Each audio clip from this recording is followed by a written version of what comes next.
Grandeza deste amor em meu ser. Família, você é vida. Família é alegria. Família, esperança, união e força. Tão linda como o sorriso da criança. Família, você é vida. Família é alegria. Família, esperança, união e força. Tão linda como o sorriso da criança. Boa tarde, queridos amigos da Rádio Cacique. Está começando o nosso programa Oficina Espírita da Família. Boa tarde, senhor Florencio. Boa tarde, Roseli. Boa tarde, Leni. Boa tarde, amigos. Boa tarde, Eliseu. Ama me esperar, saber que esta E hoje é um novo dia, um dia lindo, um dia que nunca existiu. Obrigada, Senhor, por mais essa oportunidade de evolução.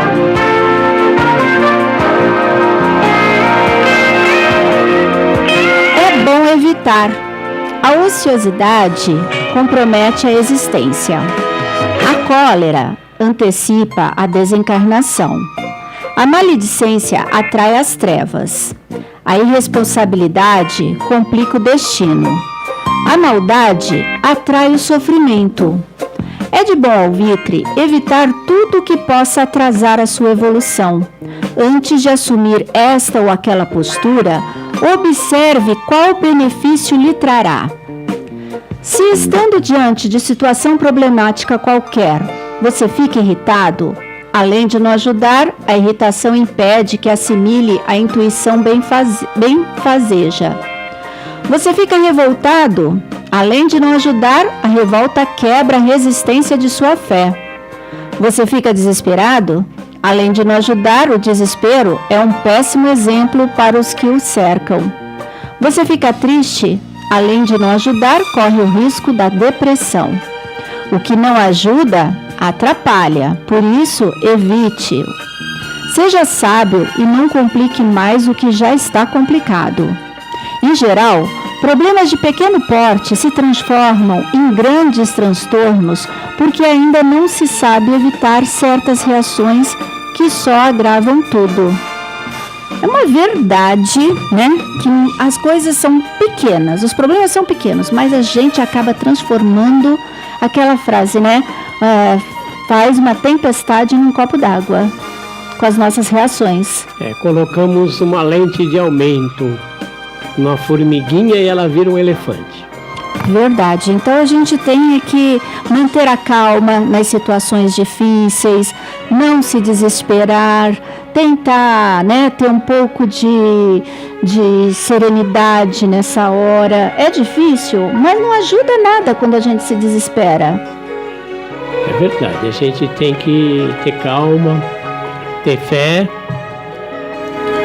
fazer uma prece para procurar a serenidade. Exatamente.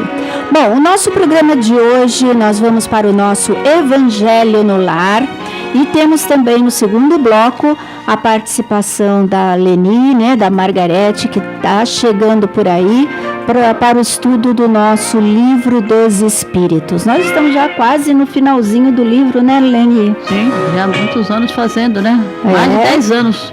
Pois é. Mais de 10 anos. E a gente vai, a gente volta, e a gente vai, e a gente volta. Mas o Livro dos Espíritos, desde a primeira questão até essa última questão que foi feita no último sábado, já tem mais de 10 anos. Nossa, isso que é estudo, hein, seu Florencio?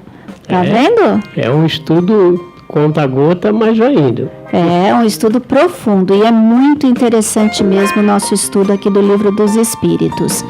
E também, no final, as nossas ararinhas da felicidade para os nossos ouvintes. Então vamos à prece de abertura do nosso Evangelho no Lar com o Senhor Florencio, fazendo a nossa vibração por todos os nossos familiares e ouvintes, vibrações de paz, de saúde, né? e vamos aproveitar esse momento que a espiritualidade está aqui presente conosco.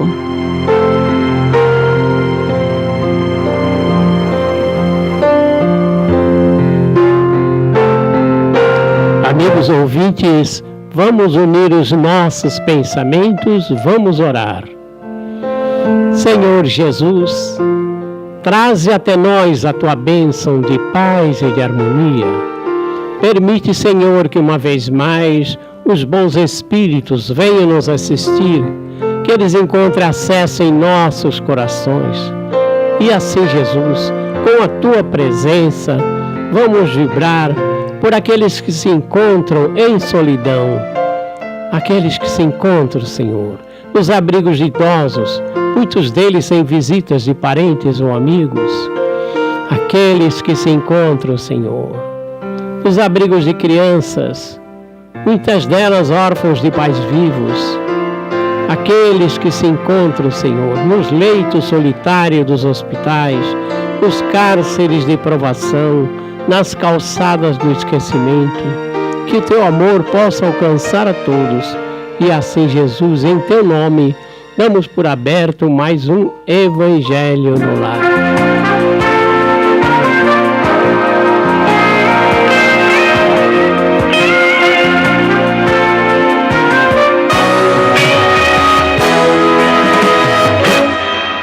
Leitura do Evangelho, capítulo 27.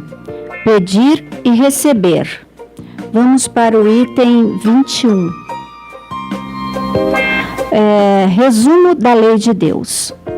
O homem sempre sofre a consequência de suas faltas, e não existe uma só infração da lei de Deus que não fique sem a correspondente punição. Essa lei também é conhecida como a lei da justiça. A severidade do castigo é proporcional à gravidade da falta. Essa lei também é conhecida como a lei da ação e reação, ou lei de causa e efeito. A duração do castigo para qualquer falta é indeterminada e fica subordinada ao arrependimento do culpado e ao seu consequente retorno ao bem. A duração da pena é proporcional à sua permanência no mal. Seria perpétua se a permanência no mal também o fosse, e de curta duração se o arrependimento viesse logo. Desde que o culpado clame por misericórdia, Deus o ouve e lhe concede a esperança, mas o simples arrependimento não basta, é preciso a reparação da falta. Por essa razão, o culpado é submetido a novas provas, onde poderá, pelo uso do seu livre-arbítrio, fazer o bem, reparando o mal que praticou. Assim, o homem é constantemente o juiz de sua própria sorte. Ele pode abreviar o seu suplício ou prolongá-lo indefinidamente. Sua felicidade ou desgraça depende de sua vontade em fazer o bem. Essa é a lei imutável, em concordância com a bondade e a justiça de Deus. Portanto, o espírito culpado e infeliz pode sempre salvar-se, e a lei de Deus lhe mostra quais as condições para que isso aconteça. Na maioria das vezes, o que lhe falta é a vontade, a força e a coragem. Com nossas preces, podemos lhe inspirar essa vontade, dando-lhe apoio e entusiasmo. Com nossos conselhos, podemos transmitir a ele o conhecimento que lhe falta. Com isso, estamos sendo instrumentos de outra lei de Deus, a lei do amor e da caridade. E esse espírito não necessitará mais pedir a Deus que revogue suas leis. Com o nosso gesto de apoio, Deus nos permite dar uma prova de nossa caridade. Aqui, foi feito um resumo da lei de Deus. Vamos falar um pouquinho, de cada lei aqui. Quando ele fala que o homem sempre sofre a consequência de suas faltas e não existe uma só infração à lei de Deus que não fique sem a correspondente punição. Aqui ele está falando sobre a lei da justiça. Às vezes a gente acha que não houve a justiça porque a gente quer que a justiça seja feita agora, nesse exato momento. E não é bem assim, né, seu Florencio? E muita gente confunde justiça com vingança. porque a gente quer que o Estado vingue a gente, prendendo, matando, conforme o país tem pena de morte. E isso não é justiça, isso é vingança. A função da justiça na terra está no papel, na prática não está. Mas no papel o presidiário é chamado de reeducando. Isso significa que ele tem que estar num lugar em que lhe seja dado condições para que ele se reeduque, não que ele fique mais bandido, como acontece na prática. Então, que ele saia de lá pronto para não cometer mais o mesmo erro. E a justiça divina parece que é mais ou menos isso. Quando o indivíduo comete o mal, ou que ele realmente saiu fora das leis, ele vai encarar um sofrimento. Mas esse sofrimento não é exatamente um castigo, ele é um remédio. Porque o que o sofrimento faz? Faz baixar a arrogância, o orgulho. Porque a pessoa está naquele estado por conta da sua arrogância, do seu orgulho, dele achar que pode tudo. E às vezes ele não pode nada, porque Deus é maior que tudo. E ele vai ter que encarar uma pedreira lá. Vai ter que sofrer as consequências dos seus atos. Daí chega um ponto que ele começa a pedir misericórdia. A pessoa só pede misericórdia quando atingiu o clima da humildade. E muitas vezes essa justiça que a gente clama, ela vai acontecer numa outra existência, porque a nossa vida não se resume só a este momento aqui presente. Ela vai muito além de tudo isso.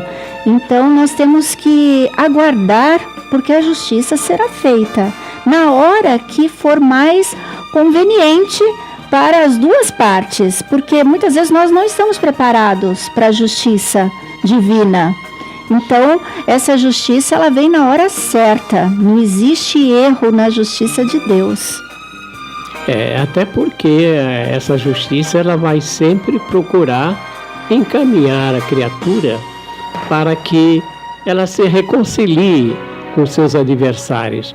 Quantas vezes um inimigo nasce numa família e a mãe às vezes tem uma antipatia por aquele filho. Vamos dizer, esse problema do parto é um problema que está um inimigo nascendo ali. E ela não conseguiu ainda administrar isso aí. Mas aquela é uma oportunidade para que os dois se reconciliem. É verdade. Agora, a severidade do castigo é proporcional à gravidade da falta. Aí nós temos a lei de ação e reação. Tudo aquilo que a gente faz vai voltar para a gente mesmo. Seja uma ação boa ou má, vai voltar. Então, quanto mais mal eu faço, mais mal eu vou receber. Tudo vai depender de quanto eu estou fazendo, né? O quanto eu estou praticando ali. Isso até vem para contrariar a chamada penas eternas, né? Você cometeu um deslize qualquer, vai ficar eternamente no inferno? Não, tem que ser proporcional ao seu erro, né? Com certeza. A própria justiça humana, ela dá penas diferenciadas, né? Você pode ficar 1 ano, 6 meses, 10, 20, 30 anos na cadeia, dependendo da gravidade da sua falta. Então, a duração do castigo para qualquer falta é indeterminada e fica subordinada ao arrependimento do culpado e ao seu consequente retorno ao bem. Isso que o senhor estava falando. Então, não existe pena eterna. Como ele fala aqui, pena eterna só existe se você ficar eternamente no mal. Como a gente sabe que tem a lei do progresso, ninguém fica parado, uma hora vai ter que andar, nem que seja com um empurrão, a gente anda. Então não existe pena eterna. Até o burro que é burro tem uma hora que ele anda. Exatamente, né? Então não tem como. Assim, o homem é constantemente o juiz da sua própria sorte. Então não adianta a gente ficar aqui reclamando da vida, que Deus esqueceu de mim, que não sei o quê, porque quem faz o nosso caminho somos nós mesmos, né? Nós mesmos é que estamos ali, cada dia mudando, acrescentando, tirando alguma coisa. Então, nós somos donos da nossa vida, nós temos o livre-arbítrio. Então, se eu quero continuar sofrendo, eu continuo fazendo as coisas da forma errada. Agora, se eu quero melhorar, eu tenho que começar a fazer a coisa certa. E aí, com as nossas ações, com os nossos pensamentos, escolhemos os nossos parceiros espirituais. Com certeza, assim como nós escolhemos os nossos parceiros na vida, nós escolhemos os nossos parceiros espirituais. Tudo é uma questão de escolha, de vontade própria. Os semelhantes se atraem no plano espiritual. E aqui ele fala que a lei é imutável, em concordância com a bondade e a justiça de Deus. E fala também que as nossas preces, porque esse capítulo fala sobre as preces, né? Como que a prece pode ajudar esses irmãos que ainda estão no erro, que se comprazem no mal, né? Então a prece, ela ajuda dando essa vontade de mudar o jogo, essa vontade, esse ânimo, né? Para que aquela pessoa possa sair daquela situação e seguir em frente. Porque muitas vezes você sair de uma situação difícil não é tão fácil, a gente sabe disso, né? Então a gente precisa ter muita coragem para sair daquilo. Então as preces, elas ajudam muito nesse momento. Então, nós estamos colocando no Clube do Livro um livro chamado Político. Qual a proposta? A proposta é dizer o que acontece com um político orgulhoso e corrupto quando ele desencarna. Isso acho que é uma coisa que todo mundo gostaria de saber, né? O que acontece? Será que vai para um plano espiritual lindo e maravilhoso, né? Vai ficar sofrendo eternamente? Como é que é, seu Florencio? O pior é que a pessoa se acha, né? Aí vai chegar lá e vai dar carteirada, vai ter corrupção lá do outro lado, vai conseguir comprar alguns anjos, né? Tentar comprar os anjos. Como isso aí não é possível, ele vai se ver às voltas com criaturas que realmente... O celular está tocando, seu Florencio. Pronto, não tem problema, não tem problema. O programa ao vivo é assim, né? O celular toca, não tem problema, vamos lá. Então a criatura chega lá, ela vai encontrar um sofrimento terrível e logo vai aparecer uns que vão escravizá-lo, acorrentá-lo, escoteá-lo, enfim, vão descarregar o seu ódio naquela criatura. E o que a gente acha interessante é, por pior que a pessoa seja, sempre tem alguém que gosta dela que ora. No caso, quem? A mãe. Sempre a mãe vai estar ali olhando, né? Vai estar preocupada, não tem jeito. Então, aí a gente vê o valor da prece intercessória. Por conta disso, retiram ele daquela condição. Mas ele, como se acha vivo, né? Ele acha que aquilo foi um pesadelo que ele passou, mas que agora ele estava acordando ali naquela enfermaria e que logo ele voltaria ao seu trabalho, às suas atividades. Mas o médico teve que falar para ele, dá uma olhada levanta o teu lençol, vê como é que está o teu corpo, que você não está nada bem ainda. Surpresa. E aí as coisas vão sendo cada vez mais graves. Ele acabou provando do próprio veneno, né? Ele acabou sendo envenenado por uma jovem que estava a serviço dos adversários políticos dele. Que livro é esse, seu Florencio? Chama-se O Político. O Político. Interessante, né? Nessa atual situação que nós estamos passando, é interessante ler, né? Muito interessante. É interessante até para político ler, né? De preferência. né? Para ficar assim, ciente, né, do que pode acontecer. Mas o que o senhor falou, né? A importância da prece. Por pior que seja, por pior situação que você esteja passando, a prece, ela consegue ter o resultado merecido que a gente precisa no momento. É verdade. Certa vez uma avó procurou o Chico Xavier porque ele estava preocupado com o neto, né? E o Chico falou para ela assim: um pedido de uma avó arromba as portas do céu.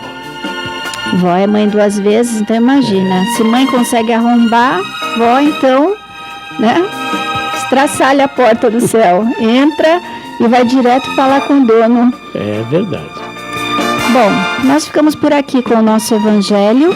Nós vamos para um breve intervalinho e a gente volta já já com o segundo bloco, com a Leni, com a Margarete. A Margarete já está aqui para o nosso estudo do Livro dos Espíritos. É rapidinho. E você pode aproveitar e ligar no 33277643 ou no telefone direto da oficina, que é o 3014-5193. Você está ouvindo o programa Oficina Espírita da Família. Quer mostrar